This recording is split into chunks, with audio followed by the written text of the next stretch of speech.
Oke, kita sudah berada di kantor Dinas Pemadam Kebakaran Kota Bekasi yang berlokasi di Kota Harapan Indah, Medan Satria. Ini bersama dengan Kepala Dinas Pemadam Kebakaran Kota Bekasi, Bang Aceng. Izin, Bang. Ya, selamat siang Bang Nugi. Siang Bang.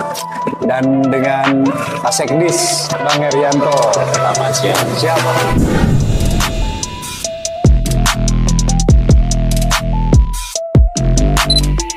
Ini kita coba ngulik-ngulik ya, Bang Aceng ya. Kita ngulik-ngulik tentang pemadam kebakaran. Iya. Karena pemadam kebakaran itu adalah salah satu jaminan warga tinggal di sebuah kota dan kabupaten gitu. Iya. Kaitan dengan pemadam itu ada respon time. Iya. Nah, untuk respon time itu pengen tahu dulu, kita mau nanya tentang apa aja sih sebetulnya layanan Dinas Pemadam Kebakaran. Mungkin saya perlu jelaskan dulu tugas pokok dan fungsi Dinas Pemadam Kebakaran ya. Siap. Secara garis besar, satu menangani kejadian kebakaran. Yang kedua penyelamatan ya. Yang ketiga di sosialisasi pencegahan kebakaran. Dan yang terakhir di penulisan pengujian alat proteksi di gedung-gedung tempat usaha. Gedung-gedung tempat usaha. Ya, karena itu Pemda mewajibkan di tempat usaha. Yes. Kita bicara pemadaman, tadi kan Bang Nugi bilang respon time. Respon time itu tenggat waktu yang diberikan kepada pasukan Dinas Pemadam Kebakaran dan penyelamatan untuk sampai di lokasi kejadian. Sampai di lokasi kejadian. Ya, artinya di saat pelapornya melaporkan kejadian, baik kebakaran penyelamatan, pasukan damkar merespon berapa menit sih gitu. Sampai lokasi. Sampai lokasi. Nah, pada saat ini respon time yang diberikan oleh Mendagri 15 menit SPM-nya. Standar pelayanan minimal 15 menit. Kenapa harus 15 menit ya? Kira-kira terutama untuk pemadaman nih. Ya. Filosofisnya itu bahwa kalau pada saat warga mengetahui titik api pada saat kejadian dan melaporkan, itu sampai dengan pasukan tiba, kita perkirakan suhu api itu masih di bawah 100 derajat, sehingga 15 menit respon time-nya. Itu waktu paling aman untuk memadamkan api. Insya Allah petugas kita nggak terlalu kerepotan. Jadi ada hitungan juga. Ada hitungannya. Panasnya api ya. Betul. Penyebaran api di sebuah ruangan. Ya. Tetapi apabila sudah di atas 15 menit, 30 menit, 1 jam, biasanya suhu api itu sudah meningkat cepat. Begitu suhu api sudah meningkat cepat, maka apapun bisa terbakar. Dan itu mungkin yang menyulitkan petugas pemadam, sehingga membutuhkan banyak air, membutuhkan banyak pasukan yang bertugas dan sebagainya. Contoh pabrik pengolahan plastik kemudian tempat tergebang. Kita butuh waktu hampir 4 hari 4 malam ada. 4 hari 4 malam karena udah nyebar ya. Udah nyebar, bahannya mudah terbakar, mengandung zat berbahaya, sumber air tidak ada. Ini kan sebagai bukti bahwa pasukan damkar Kota Bekasi sudah tangguh ya. Siap. Menghadapi musibah yang skalanya besar seperti itu masih bisa kita tangani. Itu di pemadaman, respon time tadi itu. Pun demikian dengan di penyelamatan. Memang beragam akhirnya. Kalau ada mungkin pandangan masyarakat termasuk Mas Nugi, Bang Nugi ini kok sekarang pemadam tugasnya beragam gitu. Apa nggak jadi dinas pemadam beragam aja gitu ya. Karena memang kebutuhan Mas. Bang Yonogi, ini kebutuhan masyarakat yang mungkin nomor layanan kita memang sudah tersosialisasi dengan baik ke warga masyarakat. Kita punya Instagram Damkar, Twitter, Facebook, YouTube termasuk. Instagram kita followernya mungkin mendekati kalau tidak salah 19.000 follower. Rajin ya? Rajin. Kita update tiap hari setiap kejadian kebakaran penyelamatan, menyampaikan kepada warga. Mudah-mudahan warga banyak mengikuti ya. Mungkin karena masyarakat makin banyak tahu, lihat mungkin juga kejadian tempat lain, kabupaten kota lain, sehingga ada kunci kecemplung, telepon Damkar. Kunci motor kecemplung got, telepon damkar. Ada mobil nyemplung ke kali, telepon damkar. Jadi memang antusiasme warga terhadap layanan pemadam makin meningkat dan beragam jumlahnya, gitu loh. Dan yang pastinya dipercaya ya. Ya pasti dipercaya. Yang pastinya gitu. Tadi saya perlu sampaikan, ini mungkin sebagai bahan renungan saja ya, bahan introspeksi. Bahwa pada saat Dinas Pemadam Kebakaran berdiri tahun 2017 dan kebetulan saya jadi kadisnya, mobil hanya satu yang jalan ya. Walaupun mungkin ada mobil 8 unit yang di sektor juga pada mogok, termasuk sektor keluar saat itu ada Keranggan, ada Mustika Jaya, nggak jalan mobil itu. Hanya satu di Mako Damkar. Pasukan juga hanya 67 bagi 3 SIM, bisa dibayangkan. Bagaimana sulitnya pasukan pemadam kebakaran bersih apabila merespon keluhan warga. Bisa jadi mungkin kalau diadakan survei saat itu, pasukan pemadam kebakaran terhadap masyarakat terhadap tingkat kepuasan dinas pemadam atau pemadam saat itu, mungkin saya pikir di bawah 50%. Banyaknya kasus anak-anak yang disandra oleh warga karena gagal melakukan pemadaman di lapangan, kemudian sering dianggap terlambat karena mobilnya juga memang mungkin tidak ada dan sebagainya, sehingga masyarakat merasa antipati dari pasukan damkar Kota Bekasi. Dan saya jawab hari ini, Mas Nugi boleh lihat, Bang Nugi boleh lihat di medsos kita, ya. Kalaupun ada mungkin 1-2 keluhan kita respon juga. Hampir kebanyakan sudah tidak ada. Tingkat kepuasan masyarakat Kota Bekasi terhadap dinas pemadam mencapai angka 88, hampir mendekati 90%. 90% itu dengan 8 sektor, Bang Nugi. Nah, kalau sudah terpenuhi satu kecamatan, satu sektor, tentu dengan prasarananya, maka saya yakin respon time yang 15 menit sebagaimana SPM bisa saya turunkan ke angka 10 menit. Karena udah ada sektor 10 menit pun siap ya. Ya, kan kita pakai Google Map besok itu. Yang pelapor di kelurahan mana, jarak terdekat, sudah bisa detail itu. Apalagi kita kita ada titik lokasinya. Oh iya. Koordinator. Nanti kita pakai teknologi itu nanti. Sebentar lagi tahun depan mungkin kita pakai teknologi semacam itu. Ya, kita punya pusat layanan pengaduan, kemudian juga kita punya pusat command centernya. Kita akan lengkapi dengan seluruh infrastruktur yang dibutuhkan. Berarti nantinya bukan hanya damkar ya dinas ini, mungkin ke depannya ya. Iya. Ada dinas pemadam Kebakaran dan penyelamatan, organisasinya berubah ya. Jadi karena kita merespon tadi, hari ini kan dinas pemadam kebakaran dan penyelamatan karena organisasi sedang ada melakukan pembahasan. Sekarang sudah dievaluasi untuk optimal. Jadi mungkin dalam akhir tahun selesai, maka di awal tahun 2024 dinas pemadam kebakaran Kota Bekasi mungkin akan melakukan transformasi ketiga ya. Transformasi ketiga itu artinya kita sudah punya 8 sektor plus mungkin Pondok Gede insya Allah tahun depan dibangun. Artinya sudah ada 9 sektor kecamatan. Pasukan kita hampir 350 pasukannya. Jumlah staf semua total dengan pasukan 670-an kurang lebih. Jadi ya sudah punya kantor yang menurut saya cukup representatif ya. Terbaik di Jawa Barat mungkin ini. Di Jawa Barat. Bang Nugi ya.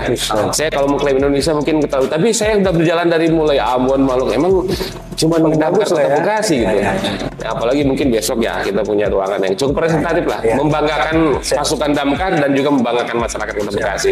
Itu pemadam penyelamatan ya. Kalau untuk penyelamatan, milih-milih tapi kan? Enggak semua diselamatin ya? Selamatin semuanya. Enggak, kalau rumah tangga mau hancur? Itu pasukan khusus pelamatannya. Pasukan khusus. Bang Nugi mancing-mancing. Jadi jangan. Iya. Tapi kan setiap laporan kita respon. Siap. Ya, jadi kalau kemarin respon terjadi ya direspon semua keluhannya, ditanya warganya, oh Pak, setelah kita jawab di pusat pengaduan apa keluhannya? Oh kunci saya motornya kecemplung. Emang Bapak lagi di mana? Saya lagi makan soto. Oh ya udah lokasinya di mana? Dia share, pasukan kita datang. Gitu.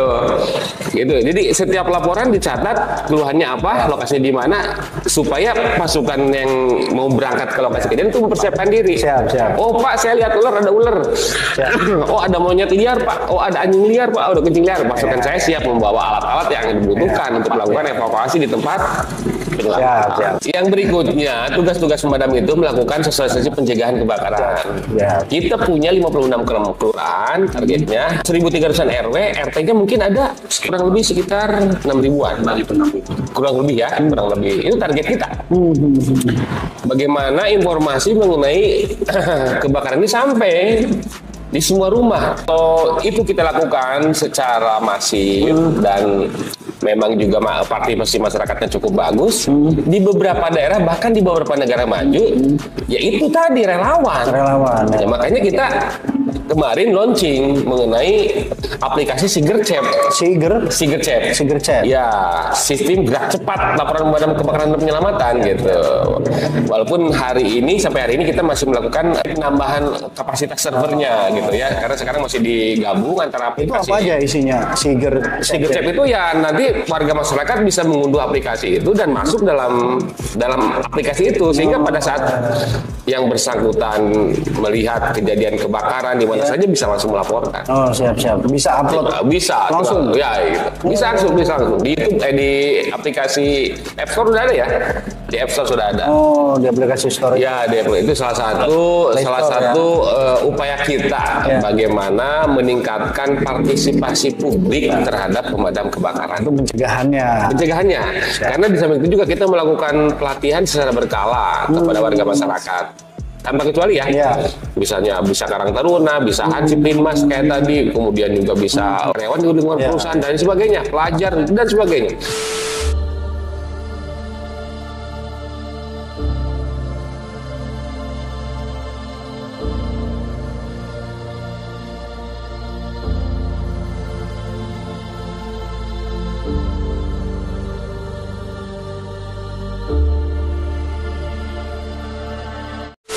Kebakaran itu kejadiannya apa sih disebabkan ya? Memang banyak diakibatkan oleh hubungan arus pendek ya, listrik korslet karena memang menggunakan bahan-bahan yang tidak standar dan sebagainya. Kemudian pemeriksaan tidak dilakukan secara berkala terhadap instalasi listrik yang ada dan sebagainya.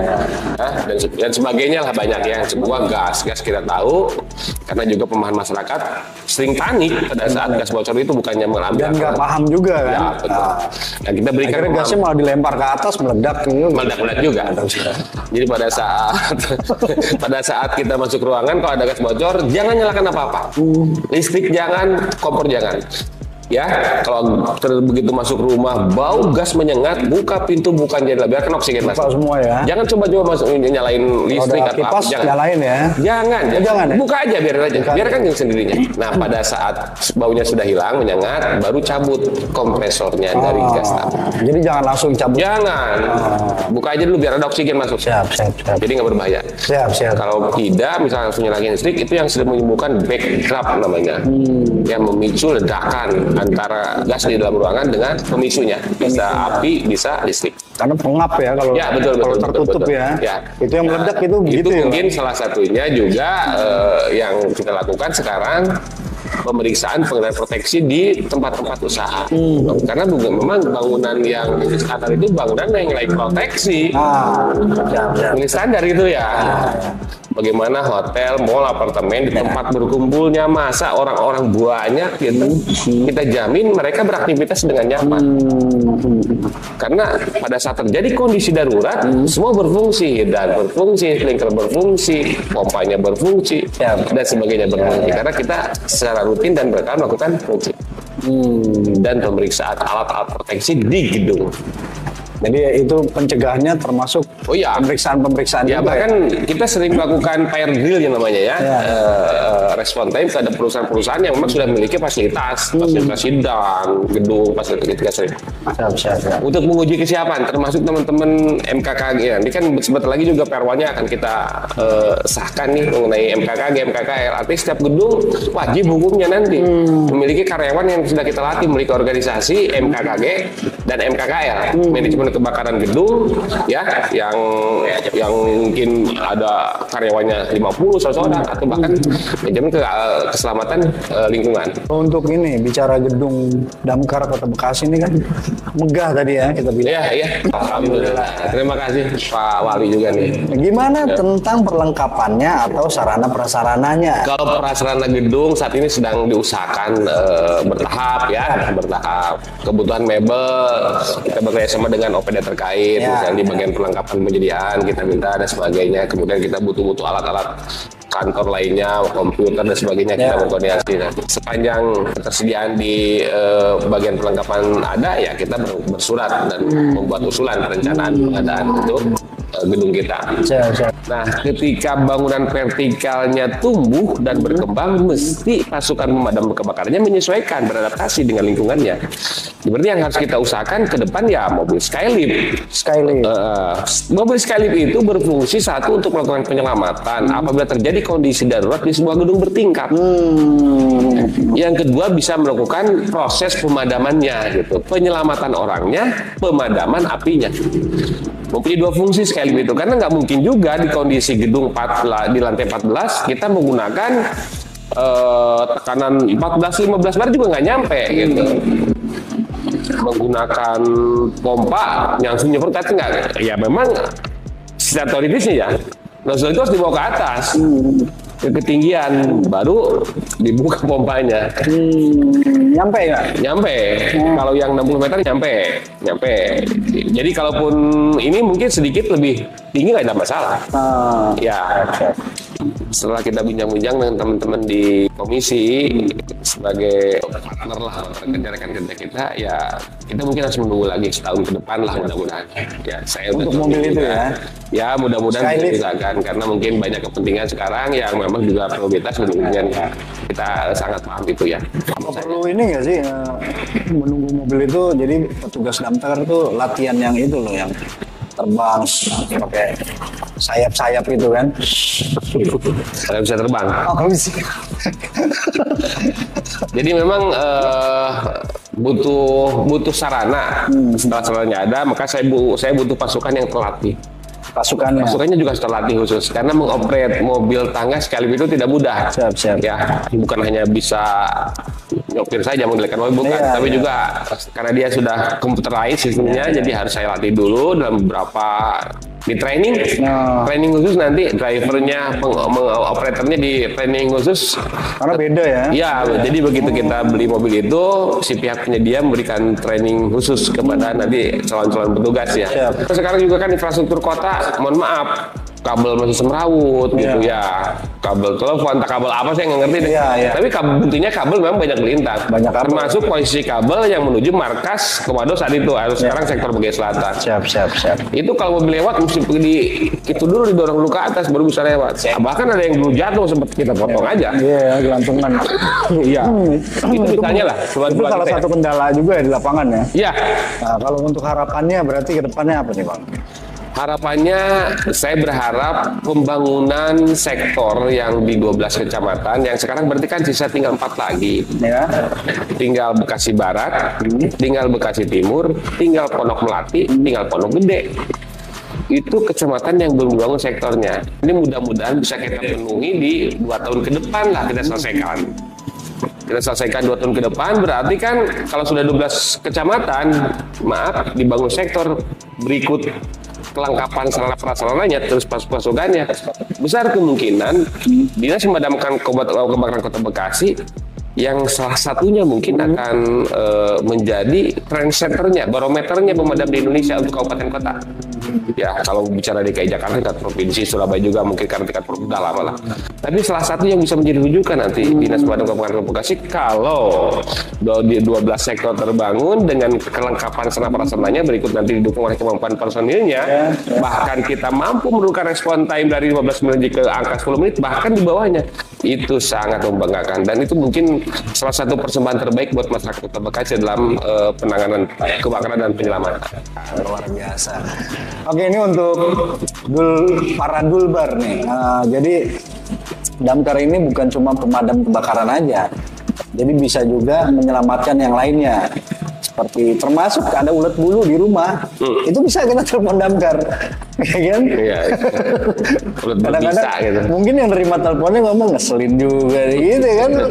Ulat bulu gitu kan? Oke, Bang Aceng, ini semoga harapan-harapannya cepat terlaksana, seperti megahnya kantor ini. Amin. Terima kasih. Dulbar akan balik lagi dalam konten selanjutnya. Hahaha.